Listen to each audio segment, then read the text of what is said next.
ఏపీలో వాలంటీర్ల వివాదం ఇంకా కొనసాగుతోంది. ఎన్నికల సమయంలో జగన్కు మద్దతుగా నిలుస్తూ పలువురు వాలంటీర్లు రాజీనామా చేశారు. అయితే ఎన్నికల అనంతరం తాము ఇష్టపూర్వకంగా రాజీనామా చేయలేదని, తమతో బలవంతంగా రాజీనామా చేయించారని మాజీ మంత్రి కొడాలి నానిపై వాలంటీర్లు గుడివాడలో ఫిర్యాదు చేశారు. తాజాగా మాజీ మంత్రి కొడాలి నానికి ఏపీ హైకోర్టులో ఊరట లభించింది.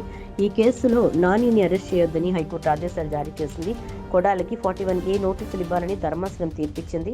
విచారణలో సుప్రీంకోర్టు గైడ్ లైన్స్ పాటించాలని పోలీసులకు ఆదేశాలు జారీ చేసింది. తదుపరి విచారణను 4 వారాలు వాయిదా వేసింది. ఏపీలో వాలంటీర్ల వివాదం ఇంకా కొనసాగుతోంది. ఎన్నికల సమయంలో జగన్కు మద్దతుగా నిలుస్తూ పలువురు వాలంటీర్లు రాజీనామా చేశారు. అయితే ఎన్నికల అనంతరం తాము ఇష్టపూర్వకంగా రాజీనామా చేయలేదని, తమతో బలవంతంగా రాజీనామా చేయించారని మాజీ మంత్రి కొడాలి నానిపై వాలంటీర్లు గుడివాడలో ఫిర్యాదు చేశారు. తాజాగా మాజీ మంత్రి కొడాలి నానికి ఏపీ హైకోర్టులో ఊరట లభించింది. ఈ కేసులో నానిని అరెస్ట్ చేయొద్దని హైకోర్టు ఆదేశాలు జారీ చేసింది. కొడాలికి 41A నోటీసులు ఇవ్వాలని ధర్మాసనం తీర్పిచ్చింది.